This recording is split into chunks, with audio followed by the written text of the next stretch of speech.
today we're going to go to the beach. It's Grace's birthday, so we're celebrating, and we're going to be talking about what we would do if we were to start our off-grid journey again. So yeah, let's get started. The first thing that we would do is something that's a bit of an alien concept to us. We would look to become digital nomads. So a digital nomad is somebody that can work from anywhere because their job is based online. Now for Fraser and I, that's a completely alien concept because he's a tree surgeon and I'm a teacher. So very much location dependent jobs. And this is something that we stumbled across really only over the last few years, even as a concept, because we always knew what we wanted to do.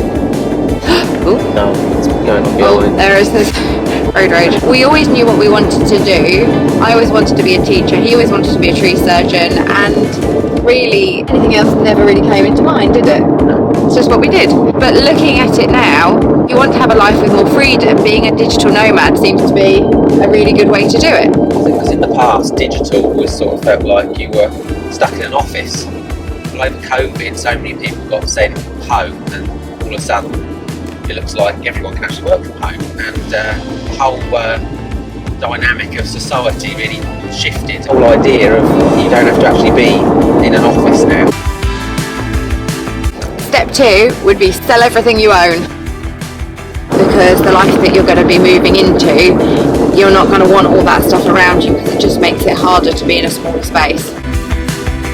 Next, we would say look to get a motorhome or a van or minibus that you can convert into your own motorhome. We're much more tempted by the latter of the two, and I think it's probably because you can go so much more bespoke and really match it to your needs, and especially with 2 children as well. For us, we think that getting a decent sized minibus and converting that for off-grid life would be brilliant. It's not going to be a permanent dwelling for us, but still something that we think would really enhance our off-grid life and make it that bit more exciting.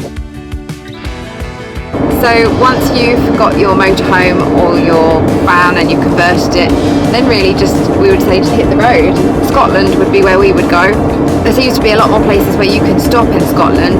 From what I've seen on the Facebook groups for van life and sort of motorhoming, there seems to be a lot more rules and regulations in England and a lot fewer places to stop. So we would definitely head to Scotland. Not only have you got the right to roam, which is really helpful, but also you've got more places where you'd be able to park up, so that's good. And yeah, it's also absolutely beautiful, so why wouldn't you want to go? Just checking out the Mercedes Sprinter. Yes, and then once you have bought your camper van, you moved into it and you're living off grid, then you can look to save for some land, and that's what we would probably do if you want something a bit more permanent. The reason that we've put things in this order and the reason that we haven't prioritised buying land is because we have spoken to so many people recently who have said that they have been saving for land for a really long time. Some people have said they've been saving for sort of 10-15 years, and that is such a long time to be waiting to do what you want to do. And our worry is that a lot. We've heard some stories where they said they're going to start saving, and they've saved for that 10 years, and by the time they've got the money, it's all gone up. So they're always being left behind. They're never managing to get ahead because they're paying a mortgage or they're paying rent where they are, and the land is just a bit unreachable. And really the thing that worries us about that is that life is too short to spend a decade saving whilst living a life that you don't love. You only get one shot at life, and you need to live as much of it as possible doing what you want to do and living it in a way that works for you.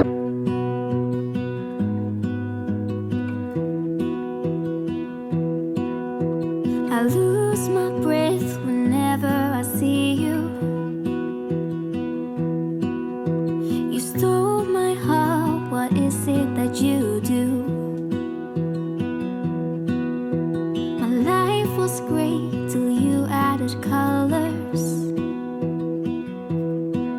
Like the moon needs the sun, we don't care about the others. You set my world on fire. You're my heart's desire. I just wanna love you, just wanna hold you, just wanna be with you. Did you have a good time at the seaside? Yeah! Take me away. Yeah! The version of off-grid life that you start with doesn't have to be the one that you finish with, and that's definitely something that we are finding at the moment. And if you'd like to see the changes that we're making to our off-grid life at the moment, check out this video here.